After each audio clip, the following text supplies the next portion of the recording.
अधूरा हिसाब देने में कोई झिझक नहीं है, क्योंकि हमारे अधूरे हिसाब को कई गुना कम भी कर दे तो भी आप उसको परास्त नहीं कर पाएंगे श्रीमान केजरीवाल।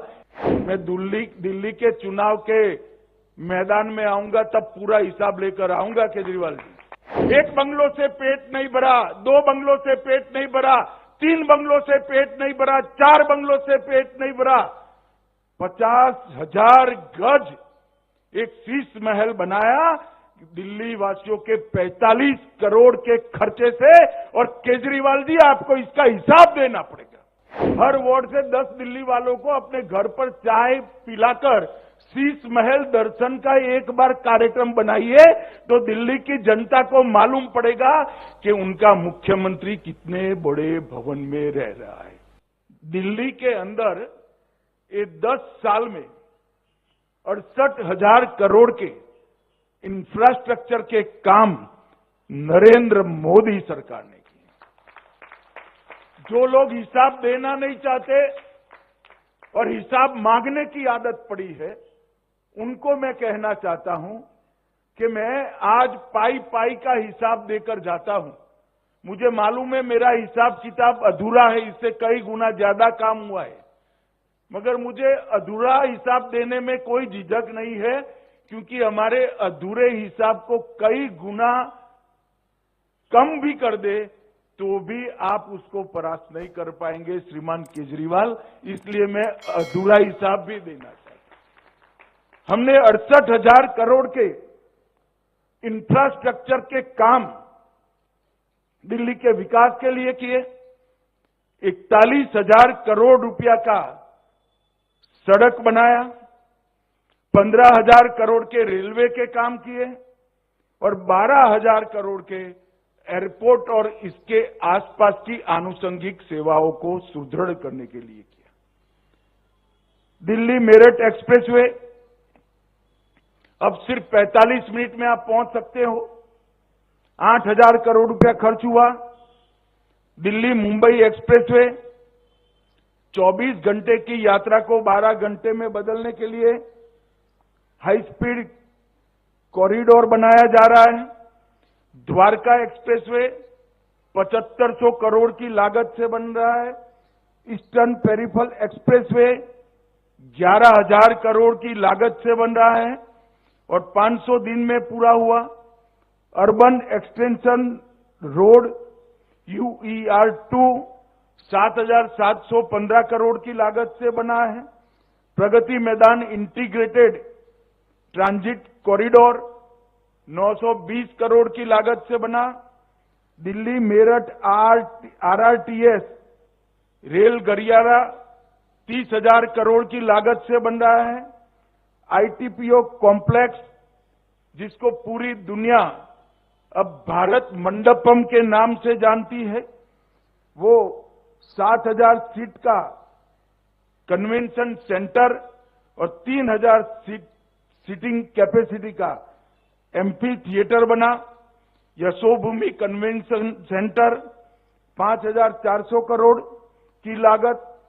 द्वारका गोल्फ कोर्स 250 करोड़ की लागत। द्वारका स्पोर्ट्स कॉम्प्लेक्स 92 करोड़ की लागत। PM उदय के तहत 1731 कॉलोनियों को नियमित करने की प्रक्रिया कर 40 लाख गरीबों को मालिकाना हक देने की योजना लेकर आए। झुग्गी वासियों के लिए फ्लैट, प्रधानमंत्री आवास योजना शहरी में 29,000 मकान बनाए। इन सिटू स्लम रिहेबिलिटेशन लगभग 354 करोड़ से 3,000 EWS फ्लैट बनाए। दिल्ली विश्वविद्यालय में नया वीर सावरकर कॉलेज बनाया। प्रधानमंत्री संग्रहालय बना। पुलिस म्यूजियम बना। राष्ट्रीय युद्ध स्मारक बना। इंडिया इंटरनेशनल कन्वेंशन सेंटर और एक्सपो सेंटर का विकास बना। ऑक्सीजन पार्क्स बने और ग्रीन इनिशिएटिव भी ढेर सारे ले लिए गए। अब इतना सारा इंफ्रास्ट्रक्चर का काम, और मैं फिर से स्पष्टता करना चाहता हूं कि अधूरा हिसाब है, आनंद फानन में बनाया गया है। मैं दिल्ली के चुनाव के मैदान में आऊंगा तब पूरा हिसाब लेकर आऊंगा केजरीवाल जी, मगर मैं आपको पूछना चाहता हूं कि आपने क्या किया, इसका जरा हिसाब दिल्ली वासियों को दीजिएगा। मैं अभी मेरे घर पर कुछ बच्चे मिलने आए थे, तो साहसिकता से मैं बात कर रहा था कि भाई ये हुआ ये हुआ ये हुआ। फिर मैंने उनको पूछा कि भाई केजरीवाल जी ने क्या करा, और मैंने ही जवाब दे दिया मेरी गलती हो गई कि कुछ नहीं किया। तो एक बच्चे ने स्फूर्ति से कहा कि साहब ऐसा नहीं है, आप इतना अन्याय उनको मत करिए, और दृढ़ता से के साथ विश्वास के साथ कहा। तो मैंने कहा क्या कहना चाहते हैं, अब क्या किया? तो कि एक बड़ा 45 करोड़ का शीश महल उन्होंने अपने रहने के लिए बनाया। जो राजनीति में आए तब कहते थे हम सरकारी गाड़ी नहीं लेंगे, सरकारी बंगलो नहीं लेंगे, एक नए प्रकार की राजनीति का आगाज करेंगे। एक बंगलो से पेट नहीं भरा, 2 बंगलों से पेट नहीं भरा, 3 बंगलों से पेट नहीं भरा, 4 बंगलों से पेट नहीं भरा, 50,000 गज एक शीश महल बनाया दिल्ली वासियों के 45 करोड़ के खर्चे से। और केजरीवाल जी आपको इसका हिसाब देना पड़ेगा, दिल्ली की जनता को हिसाब देना पड़ेगा। किसके पैसे से 6 करोड़ के डिजाइनर मार्बल लगाए आपने? किसके पैसों से 6 करोड़ के मोटराइज पर्दे लगाए? किनके पैसों से 70 लाख के खोलने के लिए खड़ा ना होना पड़े ऐसे ऑटोमेटिक दरवाजे लगाए? किसके पैसों से 16 स्मार्ट टीवी 64 लाख रुपए के लगाए? किसके पैसे से 50 लाख रुपए की कारपेट बिछाई गई? किसके पैसे से सजावटी पिल्लर 36 लाख के बनाए गए? दिल्ली वासियों को पानी देने का कोई हिसाब नहीं है। आपके 4 लोगों के परिवार के लिए 15 करोड़ का वाटर सिस्टम आपने लगाया केजरीवाल जी। दिल्ली की जनता इसका जवाब आपसे पूछ रही है।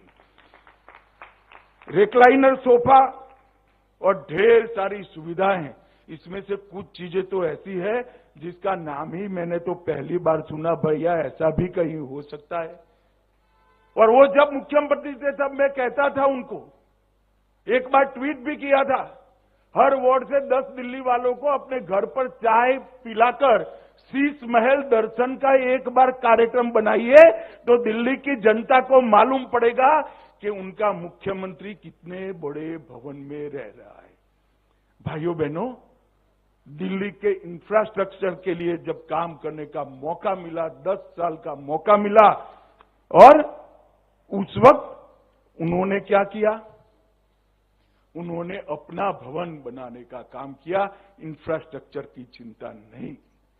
और ध्यान भटकाने वाले मुद्दों पर आप आगे बढ़ते हो। भाइयों बहनों, केजरीवाल जी अन्ना हजारे के भ्रष्टाचार विरोधी आंदोलन की प्रोडक्ट। मैंने अभी कहा, सुषमा जी ने 12 लाख करोड़ के घपले घोटाले भ्रष्टाचार को उजागर किया था।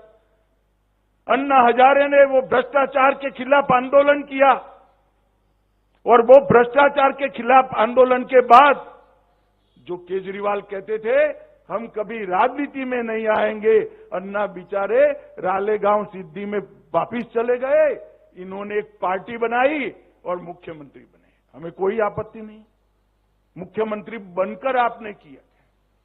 शराब का घोटाला किया, मोहल्ला क्लिनिक के नाम पर करप्शन किया, टेस्टिंग के नाम पर दवाओं के नाम पर करप्शन किया, 16 स्ट्रीट का करप्शन किया, सीसीटीवी कैमरा के नाम पर करप्शन किया, बस खरीदने में घोटाला किया, और सबसे बड़ा घोटाला निजी सुविधाओं के लिए शीश महल का करने का काम केजरीवाल जी आपने किया है।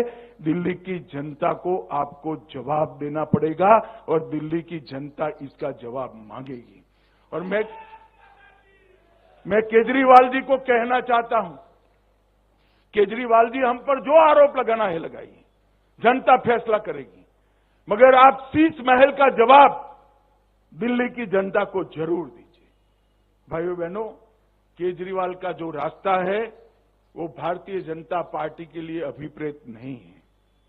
हमने तो आयोजनबद्ध तरीके से शहरों का विकास करने का मोदी जी के नेतृत्व में ठाना है और आज इसकी ही एक कड़ी ये सुषमा स्वराज भवन बनी है।